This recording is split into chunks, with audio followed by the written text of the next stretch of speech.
to the Sports Circus. I'm your Ringmaster Sal, live from Las Vegas in the AMP TV studio, AAMP TV. Today's show is brought to you by UppercutChops.com.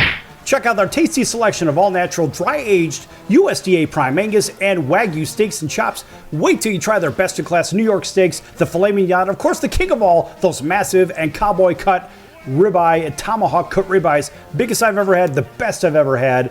Always USDA Prime. Yes, USDA Prime. Not Choice, not Choice Select, they're Prime. Even those Angus and Wagyu burgers, Prime burgers, are the best I've ever had. Certainly be the best you've ever had. Check them out at UppercutChops.com. That's UppercutChops.com. Or give a call and find out what's for dinner. 702-799-9935. 702-799-9935 for UppercutChops.com.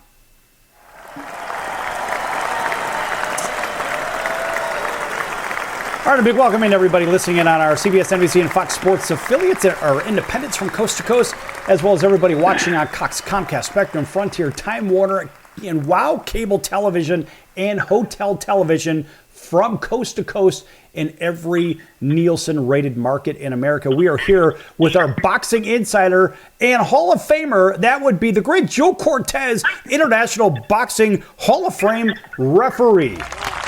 Joe, welcome into the show. Thank you. All right, Joe. I'm here again to talk a little bit about my favorite firm boxing show that we're doing tonight, and tell our fans a little bit about what's going on with boxing. That's right. The Fair But Firm Show. Tell everybody about the Fair But Firm Show and the Joe Cortez Show. It's two different shows appearing here with the Sports Circus at least once a week, maybe more. Sometimes we'll give an encore performance of one of those episodes. Tell everybody about those. Well, we're doing our show, the Fair But Firm Show. It's on Wednesdays there under the banner of Sports Circus, and it's a Joe Cortez Show. It's on Friday. It's a variety show. Talk about different topics. Well, my show, I've been doing my shows for about 10 years now, and the Fair But Firm Show, people know me as Fair But Firm. You know, I have that copyright back in the days when I started doing the Fair But Firm Show. People say, you got to get that copyright because it's your show that you've been doing for so many years, and hopefully you can do a documentary and a book, and that's what I'm looking at down the line. Okay, all right, that's good stuff. So Fair But Firm, why Fair But Firm? How come it's not firm but fair? How come it's not something else? Why is it Fair But Firm? Because I feel like I got to do it my way, and the way I was there, I got to be fair with the fighter, but at the same token, you got to be firm. So I said Fair But Firm. I kept it that way. People used to say, "Why do you use it the other way around?" I said, "What difference does it make?" You know, it's the way I've been doing it from day one. I'm fair, but I'm firm. Okay, so in the ring as a former boxer, were you fair but firm? As a boxer, I was always fair with my training, and I was excellent. Not fair, I was excellent with my boxing skills, and I always felt like my fair but firm came about just for my instructions as a referee, because I think that goes good with what my job has to do with being fair with the fighters, but at the same token, be firm so they can abide by the rules. And I take that in life the same way. I'm fair but firm with my life as well. That's good stuff. So talk to me about some of the fights, Joe. I want to know a little bit more about what's on your mind today, because you said you want to talk about maybe some certain fights that you had in your head. Well, let me tell you, the Julio Cesar Chavez fight with Greg Haugen, I was very fair firm with that fight for the simple reason that as a referee, I know that they had bad blood between both of them, and there was 136,000 fans, the largest crowd in boxing history, in Mexico City, Stadium Azteca. And it was 30 years ago last week. It's the 30th anniversary. And they called me up and said, "Joe, let's talk a little bit about that," which I did. It was a great honor being selected as a referee for such a major fight, with a fight that's in the history books, that's the largest crowd in history. And Julio Cesar Chavez was upset with Greg Haugen, because Greg Haugen kept taunting him and telling him that he's a Mickey Mouse fighter. He was for a bunch of Tijuana taxi drivers. Those are the kind of fighters he'd been knocking out. So, Chavez was very upset with those comments made by Greg Haugen. So Chavez told him, I'm gonna really whip your butt in the ring when we fight in Mexico City. And So I knew there was bad blood between both of them, and but that's why, like I said, like I tell them, yeah, I'm fair, but I'm firm because I have to take control, making sure I don't lose control of the fight when there's bad blood between both of them. So, Joe, when boxers get together at the weigh-in or whatever, all these promo stunts, I mean, look, there's a lot of trash talking between them and this and that and the other. And you know what I find as a former baseball player myself, I always find that we were looking for that proverbial bulletin board material, right? Something that you could just put on your board and you can look at. It's like, okay, when that day comes and we're playing, we'll have something. You see that in football, baseball, basketball, hockey, I would imagine in boxing as well, too. Well, boxing, one thing with fighters, first of all, a lot of them grow up in tough neighborhoods. There's a lot of street talk in them automatically, and they try to use that to go into the fight when they try to intimidate the fighters with trash talk. You just try to get into their head, You get a fighter upset by calling him different names, and Muhammad Ali started doing that back in the 50s, the 60s, when he started fighting in the pros. He started taunting these fighters. He would call Sonny Liston the ugly bear. He would call Joe Frazier the gorilla. And we have kind of names for different fighters. He'd be taunting them. For Ernie Shaves, he called him Acorn, and all kinds of names just to get these guys upset, to try to get into their head. So because as a fighter, when you're in that ring, you have to think intelligently, but by that I mean that you have to don't use your cool. If you lose your cool while you're in that ring, you're going to get the other guy, you're going to get upset, you're going to make a lot of mistakes. So by taunting your fighters while you're doing this, you're getting them upset so they lose control. When the bell rings, they're ready, they're so upset, they come out swinging crazy, they forget to keep their guards up. And that's just what he wanted these fighters to do, to lose their cool so they cannot think straight. They're going to make a lot of mistakes that he was able to capitalize on the openings and knock them out. So that's a game that you use, tactic that you use, and a lot of fighters use that. They follow his steps. Say, you know what? I'm not going to be easy, cool, calm, and collective at the weigh-in and at the press conference. I'm going to be nasty and get the guy upset so he can open up for me doing when the bell rings. Joe, how much talking goes on in the ring between the fighters in the same light? Well, you know what? It could be a lot, but if you're a good referee, that's why I tell them I'm fair, but I'm firm. That means that what abide by the rules of good sportsmanlike conduct, and that's what I tell them back in the dressing room, because the fighters are given the rules back in the dressing room. What we do in the ring is just like a minor thing. Like we say, okay, guys, we go to the rules of the dressing room. Okay, give me a good clean fight, and remember, touch gloves and protect gloves at all times. And then the bell rings. But the rules are actually given a good 5 minutes, maybe 10 minutes back in the dressing room. That they know that you are no nonsense referee.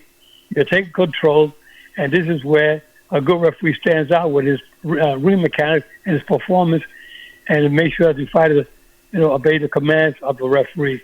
So this is when a referee has to say, if you start with cursing or using dirty tactics in the ring, I may penalize you, I may take points, or you may be disqualified. So give me a good clean fight, give me a good sportsmanlike conduct. And that's what they normally do it when I was refereeing anyway.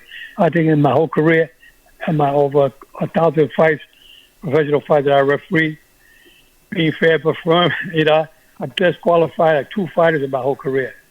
One was for low blows. I kept Kirk Johnson against John Ruiz. Kirk Johnson kept hitting low blows. I took 1 point. I took another time. I took another point. The third time, after he's hitting low again, it's automatic disqualification. I disqualified him at the heavyweight championship fight, WBA.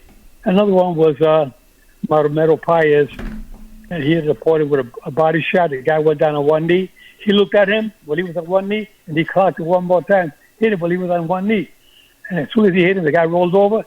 I threw my hands up in the air, and I disqualified Paez for intentional foul. That was really intentional as it gets.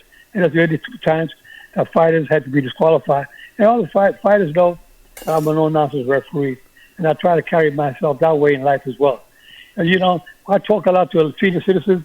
There's a program out here in Las Vegas that Deanne Cameron, she's the chairperson, the father of the South Nevada chapter, Southern Nevada chapter, and it's called a National Agent in Place national agent in place.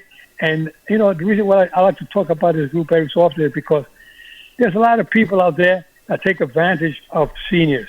And, a bunch of con artists that tell us, like, when I go talk to these seniors at the meetings, I like to tell them like I do with the fighters, You have to be careful, keep your guards up at all times. There's always going to be somebody out there trying to get over on you.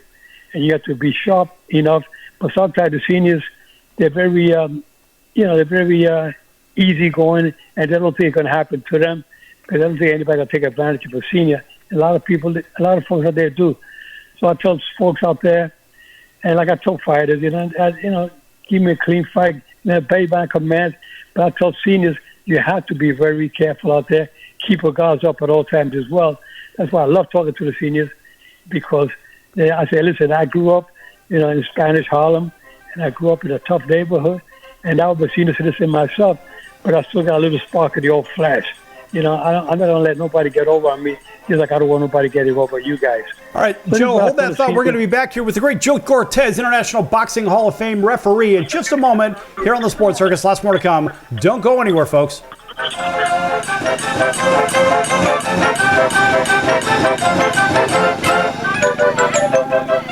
Attention business owners, you and your customers are listening to this right now. Face it, every business needs customers, even yours. The Sports Circus is a primetime nationally syndicated program that's carried on ABC, NBC, CNBC, and Westwood One News affiliates, plus CBS, Fox, and NBC sports affiliates across North America, with coverage from Hawaii to New York. Also, the Sports Circus is available to the 180 million subscribers on iHeartRadio, and the Sports Circus gets about 4 million website visitors per month, which could click through your website and bring sales. The Sports Circus provides great content featuring celebrity guests from sports and entertainment to our audience every weekday, which your company could greatly benefit from by increasing your visibility, foot traffic, eyeballs to your website, and calls from potential customers. Call us right now at 702-799-9935. Again, 702-799-9935. Or email us at info@thesportscircus.com. That's info@thesportscircus.com. Drive your sales today by advertising with the Sports Circus. AMP, the multi-format network, is here to help create, produce, distribute, and sell your content. For more information, send a message to info@aamp.tv. That's info@aamp.tv. Are you a small business owner or pursuing the dream of starting your own company? Do you know where to start or how to grow that existing business? The American Business Trust Company has the answers you need. The American Business Trust Company can help you with startup capital, business strategy, sales and marketing, and establishing your company with a physical location or on the internet. You decide. You bring the idea, the American Business Trust Company can help with the rest. For a free evaluation, you may visit them online at abtrustco.com. That's abtrustco.com, or call them at 657-600-1876. That's the American Business Trust Company, 657-600-1876. Call them today. They can help your business right away.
Quiet, numbskulls, I'm broadcasting.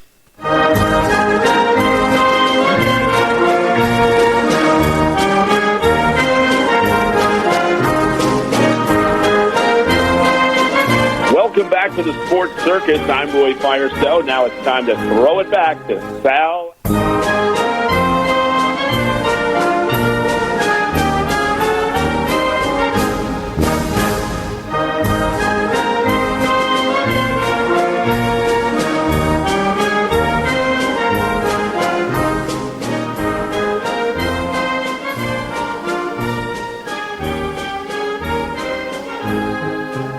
Okay, folks, welcome back to the Sports Circus. I'm your Ringmaster Sal, live from Las Vegas in the AMP TV studio, AAMP TV. This segment brought to you in part by our friends that are with us right now, and that would be by the great Joe Cortez, International Boxing Hall of Fame referee at the Joe Cortez Show, and, of course, Fair But Firm. Joe, tell everybody about the programs. Well, again, talking about my history in boxing with the Fair But Firm Show, I like to talk about different topics, some of the highlights of my career in boxing and what I've accomplished and what I've gone through enforcing the rules thing, and watch it out for the safety of the fighters. But that's one shot to Fair But Firm Show, which I've been doing for the last 10 years at least. And then it's copyrighted, and I enjoy sharing my knowledge and wisdom with the fans out there. And then I have the Joe Cortez shows on Fridays, which I do as a different type of topic, a variety show, and I talk about everything of walks of life, healthcare, just being inspirational individual to speak to viewers out there and listeners to what I talk about, doing the right things in life and paying it forward, and just helping them with healthcare, where to go for help for senior citizens. And with my good friend, D.N. Cameron, who's the chairperson for the National Aging in Place as a group and for the seniors. I love doing all kinds of talk shows like that. All right. That's good stuff. Oh, and by the way, a big welcome back to everybody listening in on our CBS, NBC, and Fox Sports affiliates from Honolulu all the way to Atlanta. A whole bunch of other points in between, whether you're also on Cox, Comcast, Spectrum, Frontier, WOW, Time Warner cable affiliates. Thanks for joining us again, as well as everybody on Hotel Television in over 500,000 rooms from coast to coast. Back here again with Joe Cortez. Joe, in the last segment, I was talking a little bit about trash talking in the ring. How much of that do you hear in the ring? I'll tell you, for me, I would say less than 0.5% in my whole career. I've done over 1,000 fights as a referee. Because I gave them the instructions in the dressing room when I talked to them about good sportsmanlike conduct. That includes that trash talking stuff. I don't tolerate that. And when they're in that ring, if they start with it, I stop it right away, and I go to the corner and tell them, you cut all this stuff out. Oh, a good sportsmanlike conduct, you understand? And they stop right away. That's good stuff. A lot of people don't know the answers to that question. That's why we're asking Joe, because Joe's been in this rodeo for decades and decades. First as a Gold Gloves boxer. He's the Golden Gloves champion, I think, a couple of times. Isn't that right, Joe? Yes, sir. I've won a total of 6 Golden Glove championships. And that's when you learn all your ring mechanics and your discipline in the amateur years. So when you turn pro, you're ready to take it on a professional level. Now, also within those Golden Gloves championships, you learned a lot of things that you were able to bring to the professional stage because you did fight professionally as well. Yes, correct. I have fought professional fights. My first pro fight was in 1963, and that was in Bakersfield, California, against Tony Salgado, whom I stopped in the 3rd round technical knockout. My first pro fight. And my last pro fight was in 1971 down in Puerto Rico. So, Joe, when we talk about knockouts, technical knockouts, decisions, whatever, look, a W is a W. But when it comes to looking at the box rec stats, when a promoter doesn't know much about another fighter, let's say they have fighter X that they're promoting, but maybe they're trying to fight somebody else, and maybe there's a guy named fighter Y or fighter Z that they don't know. How much weight is put on their box rec stats? Well, when you look at the stats, you see a fighter A has a total of 15 professional fights, and 13 by knockout and 2 by decision. And the other fighter has a total of 20 fights, and he has 9 wins and 11 losses, and he got stopped 3 times. Well, you know that the fighter who's undefeated with a good record, and so he's a favorite for that particular fight, and he's a fighter that probably the promoter try to promote, and they use the other fighter, a fighter with a little bit more fights under his belt, but it's not going to be any danger to the fighter A who has a superior record. Right. Well, the reason I ask about that is because in some cases you'll see a fighter maybe with 20 wins, but 4 or 5 or 6 of those have been by decision instead of by TKO or KO. Well, let me tell you one thing. On my fights that I've had, I think only 3 of them were by knockout. The rest were decision. It didn't mean that I was a bad fighter. It just meant that I was not a great puncher, but I was a great boxer, a good boxer, because I was only one loss in my total of 19 fights. So that means that you don't have to necessarily be a knockout artist to be the best, but it sells better tickets when you're a knockout artist like Mike Tyson. Right. I mean, scoring is scoring, but a knockout is sexy, and that's what the audience wants, and that's probably what the other promoter wants anyway, right? Yes, well, the promoters want to see they would have got a good crowd, so they know by bringing in a fighter with a good record and one that's not the best, but he's a former world champion, and it's a good stepping stone for fighter A, because fighter B, who was a former world champion, has a name recognition, but he's not a danger to his opponent, because he has lost maybe 3 of the last 5 fights. Right, and when I think of guys that could score in the ring versus big knockout artists, and let's go back to Mike Tyson, obviously a knockout genius, but then you take a guy that was really good at scoring, and that was Chris Bird. Chris Bird was not a flashy champion, but he was really good at scoring, right? Right, right, exactly. Talk a little bit about that. He was not a puncher, but he had good skills, good boxing skills.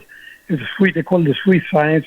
He was a good thinking fighter. He left the sport of boxing healthy, but he walked away with not much money they can brag about. Right. I mean, he had a couple of belts, for example, an IBF and a WBO, but those were not flashy wins by any stretch of the imagination. Technically, there were wins, but a shoulder problem, if I'm not mistaken, with Evander Holyfield, and Klitschko had another issue or something to the effect that was, I wouldn't say it was questionable, because those are wins. But it's not the big, sexy, flashy Mike Tyson style knockout. Right, exactly. Like I said, the fans want to see knockouts. They want to see somebody who's brutal in a ring, like you get a Mike Tyson, you get a George Foreman, and you get a Rocky Marciano. You get the kind of fighters that you knew that little guy came in there. Most of their fights were by knockout, and those are the kind of fights that sell tickets. Yeah, that's for sure. I mean, even in today's time with guys like Deontay Wilder, even though he's taken a few L's, the fact is he has that devastating right, and it just shakes the whole ring when he lands it. Yeah, for sure. Wilder's he has a little awkward. For me, he's a little too awkward, and he had a good knockout record, because he if he nails you, he'll knock you out if he's a good puncher. But his style was not the best. His defense was not the greatest. That's why he got stopped by Tyson Fury. And, it's just that he has to get his boxing skill a little bit sharper.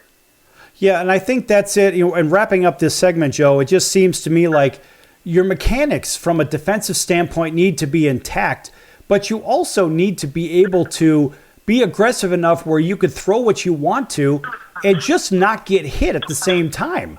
I mean, how many boxers, just take 30 seconds and talk about this, Joe, as a former fighter. How many times do you lean in for, some kind of a big punch against your opponent, but then you get hit at the same time? Well, so the talk that you got to take chances in a fight, especially if you know your opponent is not a hard hitter. So there's more of a chance of you not getting hurt, because you can open up and he's going to hit you. We know they're going to get hit, but he's not going to hurt you. Whereas you're going to go in there and try to toe-to-toe with Mike Tyson, you're looking for danger. You're going to be, the chances are you're going to end up getting hurt more than you hurting him. But then again, every fighter at the end of their career, like Mike Tyson, he didn't have it at the end of his career after he got stopped by Evander Holyfield. Then his last fight that I refereed was against Kevin McBride. That we had to stop it at the end of the 6th round. Mike didn't have it anymore. He said that was the last fight. He said, I'm retiring because I don't have it anymore. It's not in me anymore. So he realizes himself. And the fans do it. And the fighters that are coming up the ranks, they say, okay, I want to fight Mike Tyson, but they know he's not the Mike Tyson of the past. And they say, yeah, they know if they beat Mike Tyson, that'll do good on their resume. It builds up their stocks going up as fighters.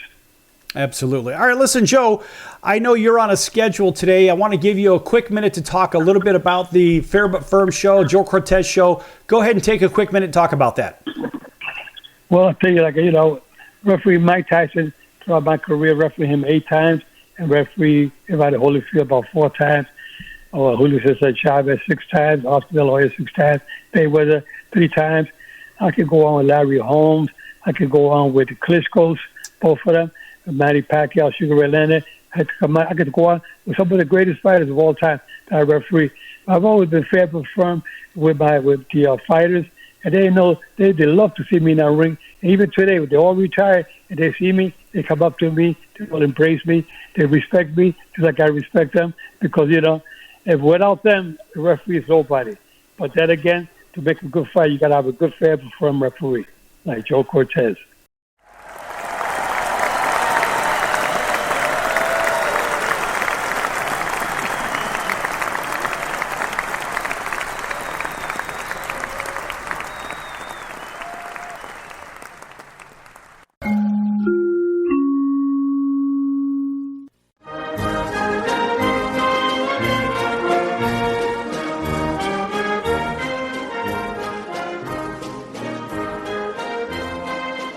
Welcome back to the Sports Circus. I'm Roy Firestone. Now it's time to throw it back to Sal. My favorite one had to do with the Green Bay Packers. And I love the fact that they dealt off Ty Montgomery because of a blown assignment. Green Bay isn't Green Bay unless they have a good running game. Then they can win 10 Super Bowls. The fact is, you don't have a running game. You've got 70% passing, and that's not where Aaron Rodgers needs to be. He needs to be in a position where he's got a running game to offset the passing game and so forth. I like the move. Green Bay didn't have a running game anyway, so all they're doing is saying, we're going to get rid of you because you don't follow instructions. Well, he made one of the most boneheaded plays I've ever seen. There's 2 minutes and 5 seconds on the clock. They traded him on Tuesday. They should have cut him on Sunday night. He shouldn't have been on the plane back to Green Bay. Right, they should have made him walk back to Green Bay. No, it was a terrible play. Now, he's not a stupid guy. He went to Stanford. Really? He's not a dumb guy. He's not a dumb guy, but he doesn't follow instructions. He made a terrible play. The fact is he didn't follow instructions. And you say he's not a dumb guy. His own agenda he put ahead of his team. I agree. Thus, he is a dumb guy. Right or wrong? Wrong. He just got selfish. You're not going to convince me that a guy from Stanford's a dum-dum. No!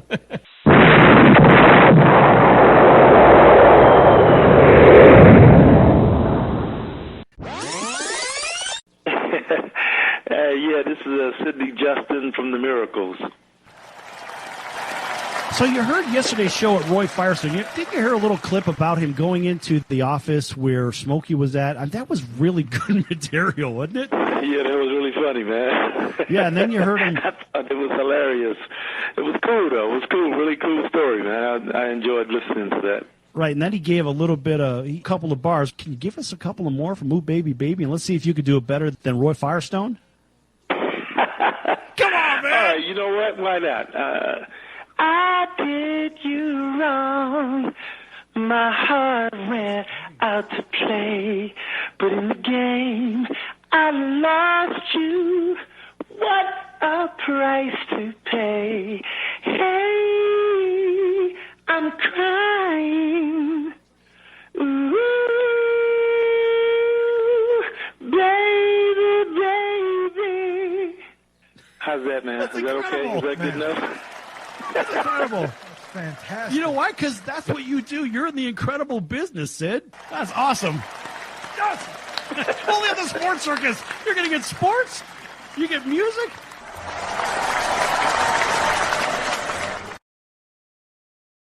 Hey everybody, this is Barry Katz from the Industry Standard Podcast, and you're listening to the Sports Circus with Sal Tuzzolino.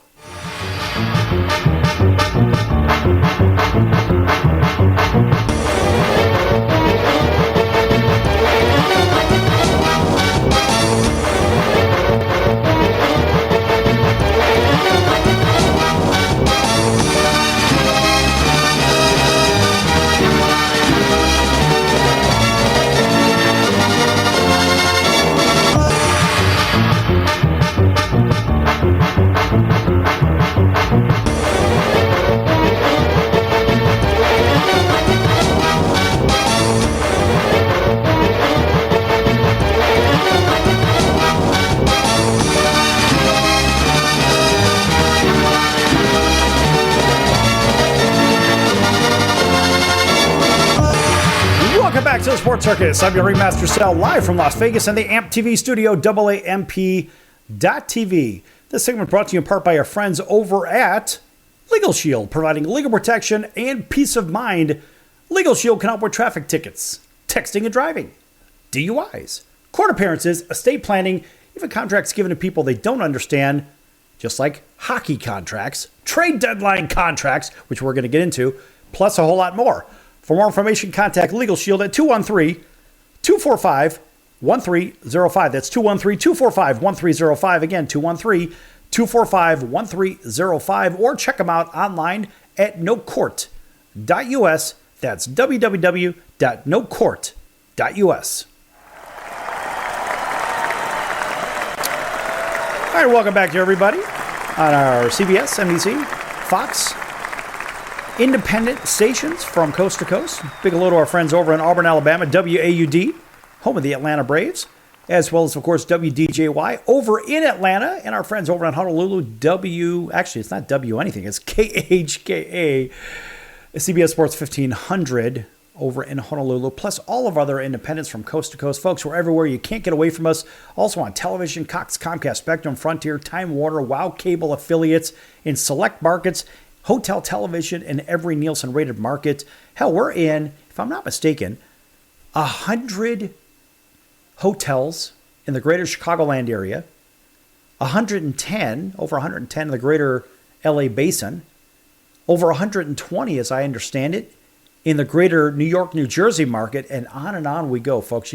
Believe me, over 500,000 rooms from coast to coast. That is an enormous, enormous number. All right. Speaking of New York, and of course those New York Rangers have been very busy at the hockey trade deadline. We have to talk about that because they're making enormous moves. First, they pick up Vladimir Tarasenko, which was an absolute coup, and now the New York Rangers acquired Patrick Kane from the Chicago Blackhawks. What? We'll give him a round of applause for that because Patrick Kane is one hell of an acquisition. Of course, the Rangers are finally pulling the trigger on that trade for him, and there was a lot to it. There's a lot of salary stuff. But now Yahoo Sports, we're going to go ahead and give them a little plug because we can. They stated the Chicago Blackhawks traded for superstar Patrick Kane to the Rangers. Of course, in exchange, the Blackhawks did. Let me see if I can start that over. The Blackhawks traded Patrick Kane to the Rangers in exchange for a 2023 second-round pick and a 2023 fourth-round pick, according to the Daily Faceoff. And, of course, Patrick Kane has scored 16 goals and 29 assists in 54 games with Chicago, which is in last place right now. And these guys are, well, they're not going anywhere this season. We know that. It is what it is. And, of course, Patrick has not played since February 22nd, choosing to sit out as his future was being determined. Now, it's crazy to imagine this guy's 34. Now, I've watched him play since he first was acquired, or better yet, was first picked up from the Blackhawks back in the amateur rankings. I can't believe he's been around 16 seasons with the Hawks. Of course, after he was picked up back in 2007, as I mentioned, he scored 446 goals and 1,225 points in 1,161 games.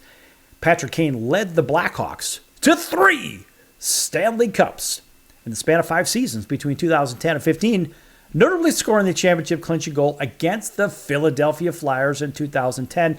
That's when Kane shot the puck from a sharp angle past Michael Leighton. Nobody except Patrick Kane knew that puck went in. He was celebrating. He threw his gloves off. He went and skated to the other end of the ice, celebrating. He just won the cup. He won the cup. He won the cup. And his teammates joined him slowly like, oh, God, I hope you did score because otherwise we're going to look like a bunch of idiots. Well, guess what? He actually did.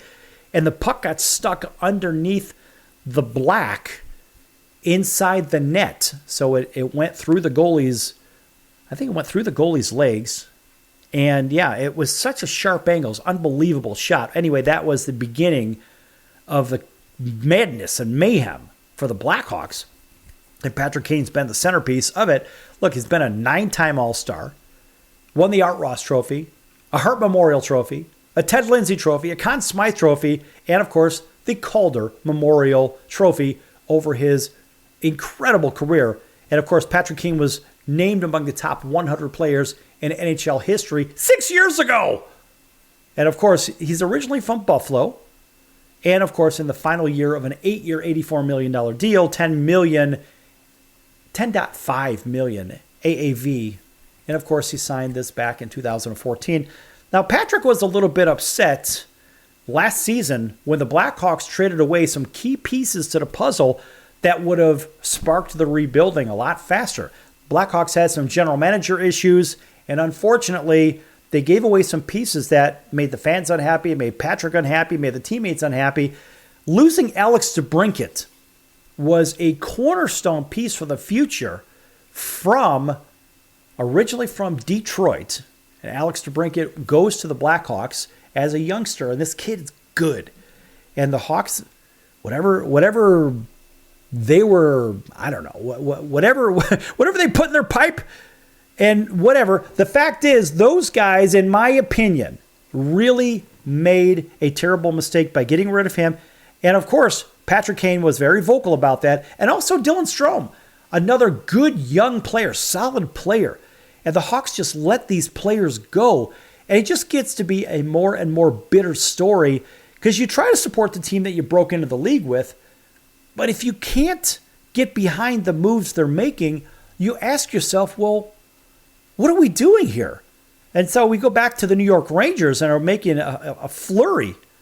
They're making some moves, right? The Rangers acquire Kane. In fact, also over in that same Eastern Conference, the Toronto Maple Leafs made a bunch of moves too. And as a matter of fact, names continue to fly. This is, again, with the same article that we started with previously. Names continue to fly off the board with the NHL trade deadline right around the corner as Stanley Cup contenders separate themselves from the rest, and those sitting outside the playoff picture start to consider pawning off their assets to the highest bidder. The drama off the ice is keeping hockey fans hooked while teams slog through the dog days of the season. In fact, here's a breakdown of all the trades and news out of the NHL in the lead up to the March 3rd deadline. Feb 28, of course, Edmonton Oilers reportedly acquired defenseman Matthias Ekholm from the Nashville Predators. That's kind of a coup right there. Also, the Maple Leafs acquired defenseman Luke Schenn from the Canucks in exchange for a 2023 third-round pick, originally drafted by the Maple Leafs, 5th overall, 15 years ago. Schenn will give Toronto a little extra muscle on the blue line, and he currently leads the NHL in hits and Stanley Cup experience, having won back-to-back titles with Tampa Bay Lightning just a couple of years ago. He's slated to become an unrestricted free agent, so it looks like a rental player there. Also, the New York Islanders acquired Pierre Engvall from the Toronto Maple Leafs. That's kind of a strange thing. In exchange for a draft pick from 2024, a third-rounder next year. And of course, 26-year-old who has 12 goals, 21 points, 58 games, carries a $2.25 million cap hit and will become an unrestricted free agent. So that was seemingly just a salary move. Now those same Maple Leafs acquired defenseman Erik Gustafsson and a 2023 first-round pick from the Washington Capitals in exchange for defenseman Rasmus Sandin. And the pick sent to Toronto originally belonged to the Boston Bruins and was acquired by the Caps in the Dmitry Orlov trade. And Gustav said they go out and describe him. I have my own description of this guy. But anyway, he's 30, having a resurgent year with the Capitals with 7 goals and 38 points in 61 games, the highest goals and point totals he has reached since a 17-goal, 60-point season with the Blackhawks in 2018 and 19, and he carries a $800,000 cap hit and will become an unrestricted free agent. The Caps get back a premium asset in Sandin, who is also only 22 years of age and was the first-round pick just a handful of years ago. Has 4 goals and 20 points in 56 games and is locked up for one more season. After that, there's a $1.4 million cap hit. A little bit about Gustafsson from my knowledge. Look, he may have had 60 points with the Blackhawks in 2018 and 19, but folks, don't let that fool you, because Erik Gustafsson, as I've seen, even after he left Chicago, this guy is a turnover, in my opinion, a turnover machine. He's an absolute turnover machine. He makes a lot of mistakes in his own end. And this guy's plus minus is certainly nothing to say, well, hey, we've got to have him on our team, because I think this guy is a complete disaster. And let's face it, for Toronto to acquire this guy, the Caps basically sent him over some kryptonite and said, hey, let's go ahead and let's see if we can help out our fellow Eastern Conference mates, if you know what I mean. That's ridiculous. Tell you what, folks, we're going to finish up with hockey when we come back here on The Circus. Lots more to come. Don't go anywhere.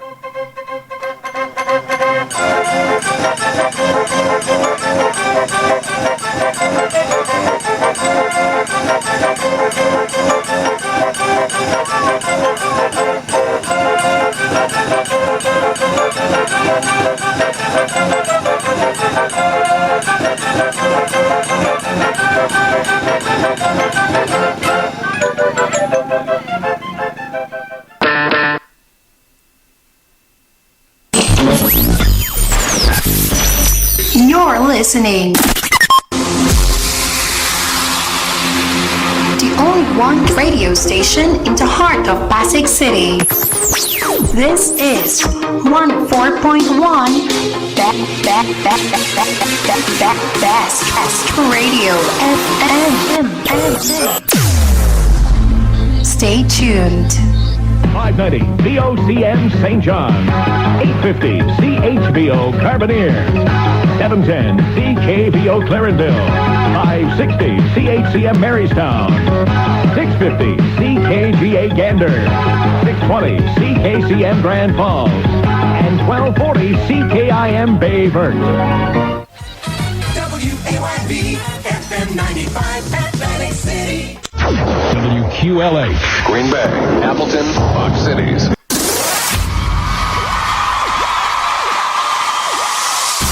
You're tuned into Boston's best for dance and R&B. Keep it locked. Keep it locked to Mix 96.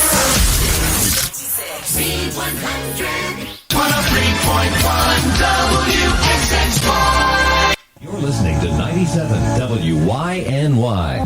WYNY. WRFM. Stereo 105. NXW Trenton. Kicks 101.5. The music you love to hear. WKLO Louisville. WAQI Miami, Fort Lauderdale. Mix 104.7 Toronto. M96. Coit. KOIT. NPR, National Public Radio. Stereo 92. KDFM, Walnut Creek. KMPX, Big Band 99 FM. KDFC, San Francisco, and KIBE, Palo Alto. This is KRE in Berkeley. KKHI AM and FM, San Francisco. Camel 106. KSFA.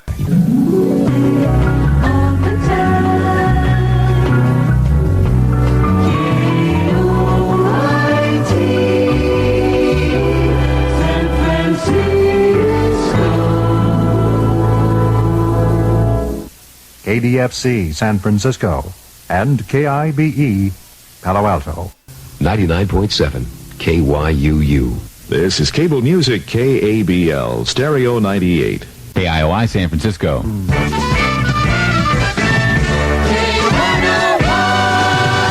KSAN. WSHH, FM 100. Stereo 99. Welcome back to Sports Circus with Joe Cortez, International Boxing Hall of Fame referee.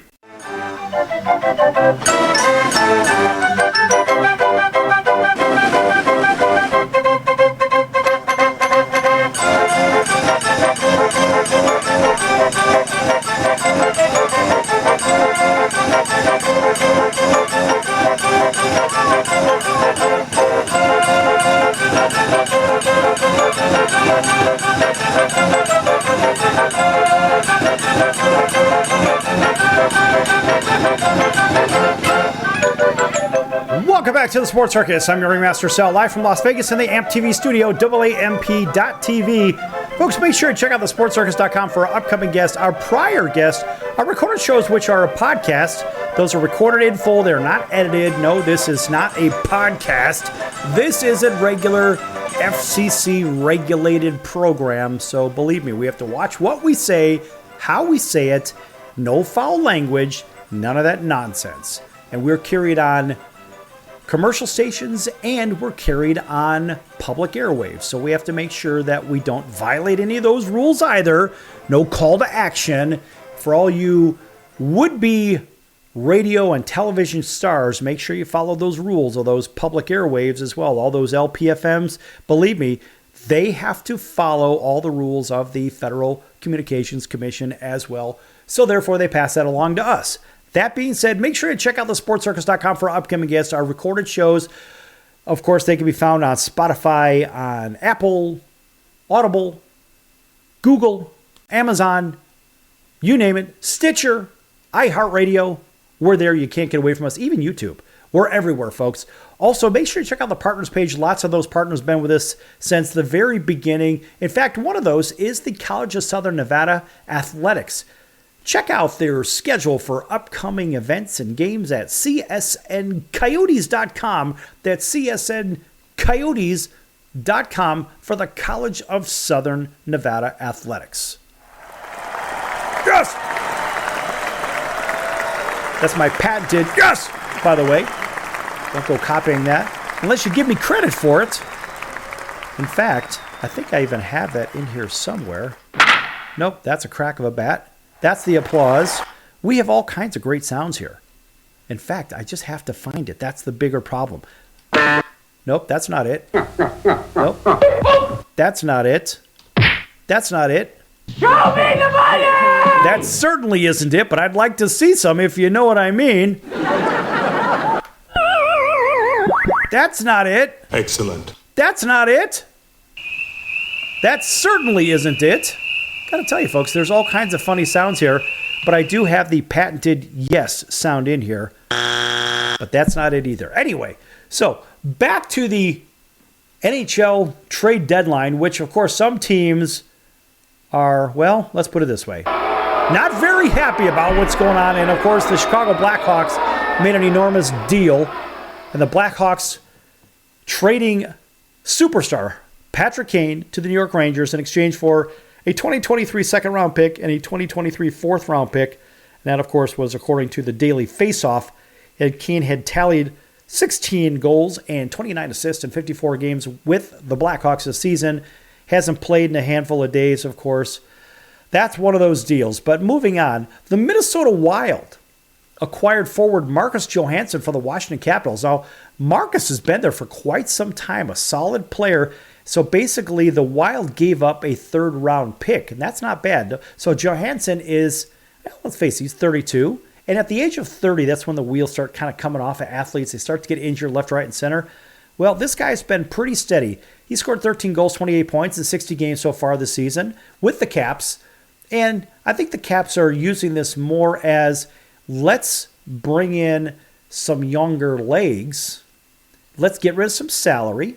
Right? A lot of this is salary dump, folks, because they've got to make room for other people as they move forward. Because let's face it, as the teams retool, whether sometimes they do it on the fly, sometimes they don't, kind of like the Vegas Golden Knights. That would be the Vegas Golden Knights. And we'll get to them in a minute. Ultimately, these teams try to retool on the fly, and sometimes it doesn't really work. Now, the Sharks also have acquired Henry Thrun from the Ducks in exchange for a 2024 pick. That's a third rounder. And it's strange to see two teams in the same division making trades. But then again, this is business. So the youngster Thrun, look, this guy is 21. And he has 26 points in 28 games. Former captain of Harvard's hockey team in the NCAA.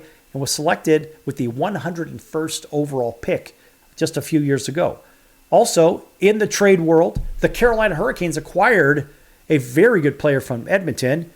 Good old Jesse. We don't even want to say his name because I don't want to make a mistake with it. Anyway, they exchanged for the rights to unsigned forward Patrick Wistola.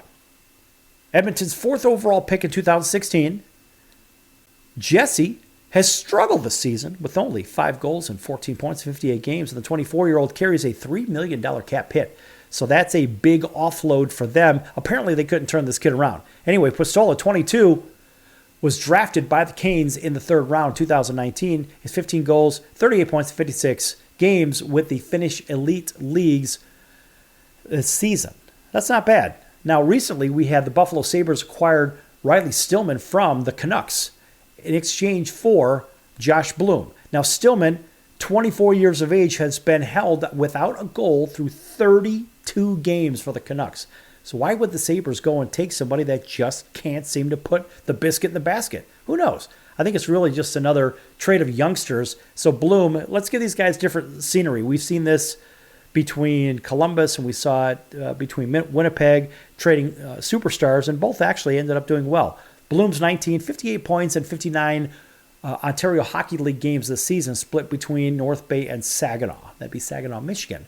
Also, the Toronto Maple Leafs acquired Jake McCabe, forward, Sam Lafferty, and a conditional fifth-round pick in 2024 and a conditional fifth-round pick in 2025 from the Blackhawks in exchange for a conditional 2025 first-round pick, 2026 second-round pick, Joey Anderson and Pavel Gogolov. So here it is. The Blackhawks basically just emptying the cupboard, saying, here, just please take it. Get rid of everything that has value. So Chicago will retain also half of the salary of McCabe. That's $4 million for this season, along with the next 2 seasons. Unbelievably bad decisions. Show me the money! Financially, they say, oh, well, we can absorb that. I say financially it's a bad decision. Maybe personnel-wise, it may be a decent decision. The Blackhawks analysts seem to think it's a decent decision, but you're losing guys that are productive. Again, you're just emptying everything out, saying, please, just take anybody that can score on our team. Jonathan Taves has been injured, so he's not even playing either. And so it seems like the Rockford Ice Hogs are actually playing for the Chicago Blackhawks at this point, and the fans cannot be happy about this. Me as a Blackhawks guy, I'm not happy about this either. Now, McCabe has 2 goals and 20 points in 55 games while averaging almost 20 minutes per game. And Sam Lafferty, a very, very good player, 10 goals, 21 points, or 21 assists. Better yet, 10 goals and 21 points in 51 games. Sam Lafferty is a lot better than what those numbers show. How embarrassing for the Hawks to just keep dumping. How about this? How about the Preds? Acquired forward Isaac Ratcliffe from the Flyers in exchange for future considerations. That's the proverbial player to be named later or the bag of money to be named later.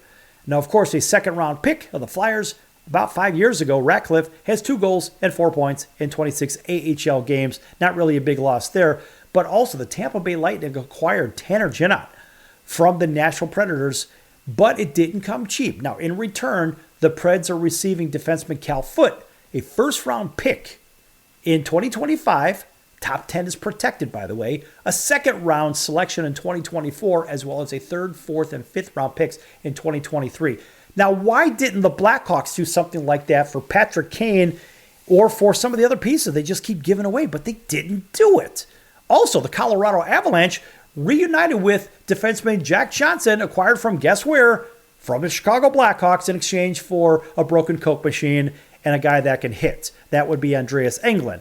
And, of course, the team announced that Johnson won the Stanley Cup with the Avalanche recently, and you may recall, he's rejoining his teammates. So, good news, the Blackhawks did a class thing by sending Jack Johnson back to the Avalanche, and, of course, they take back maybe a bag of pucks at this point.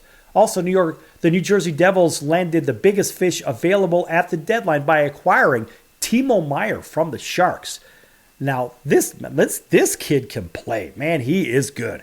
And the deal is still pending, allegedly, but I guess it just got done. It was announced. Also, the Montreal Canadiens acquired Denis Gurianov from the Dallas Stars in exchange for forward Evgeny Dadonov, which is a big move for Dallas, in my opinion. In fact, the teams announced recently this move, but the Canadiens will retain half of Dadonov's salary until the end of the current season, and Gurianov has 2 goals and 7 assists in 43 games. So basically it was a salary dump for Montreal, and Dallas is priming themselves for a cup run. These guys are good, and they needed scoring. Dallas can play defense kind of like the Kings. They complete defense, but they don't have a lot of firepower. Well, this guy certainly helps, and everybody in Vegas knows Dadonov because he played with the Vegas Golden Knights last season. a very good player.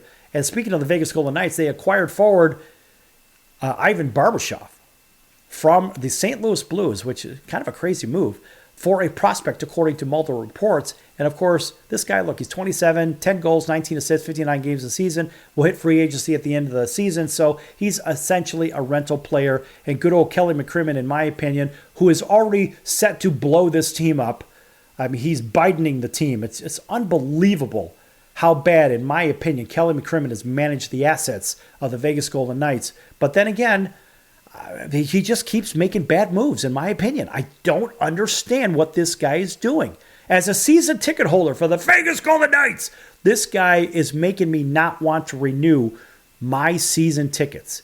It's an abomination of him tearing the team apart as I see it, and a lot of other people see it the same thing. Also, with that trade deadline, we saw Winnipeg acquired Nino Niederreiter from the Nashville Predators in exchange for a 2024 second-round pick. And Nito's a good one. He's 30 years old, 18 goals, 28 points in 56 games. Niederreiter signed a 2-year deal for $8 million with the Preds after spending the previous 4 seasons with the Carolina Hurricanes.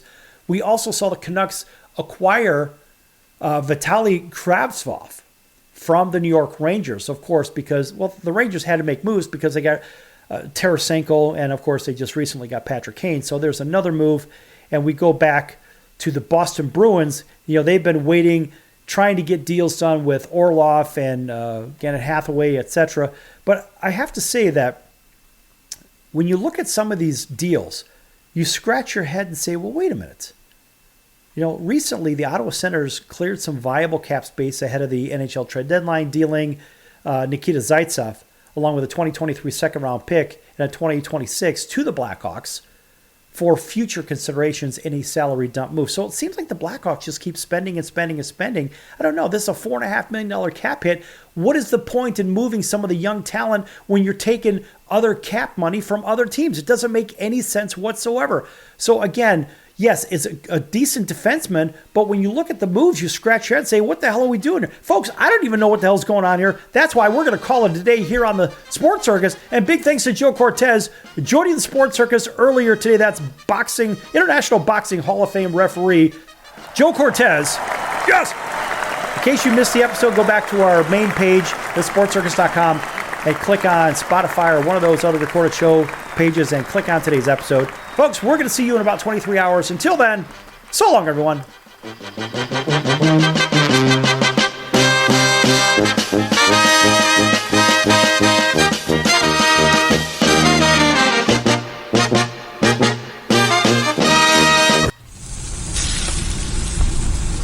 That's the sound of sizzling, dry-aged USDA Prime Wagyu and Angus steaks from UppercutChops.com. Their best-in-class filet mignons, New York steaks, and the king of all steaks, the tomahawk and cowboy cut ribeyes are the best in the business. Even their Prime Wagyu burgers will likely be the best you've ever had. Browse the full selection of steaks and chops at UppercutChops.com from the comfort of your home or on your mobile device. UppercutChops.com delivers all-natural, dry-aged USDA Prime Wagyu and Angus steaks and chops directly to your door, without the hassle of going to the grocery store and fight crowds to pick from a small selection of average at best meats with injected steroids, fillers, and coloring added to look good. Find out what's for dinner at UppercutChops.com or call 702-799-9935. That's 702-799-9935. 702-799-9935. Or make your selection directly at UppercutChops.com.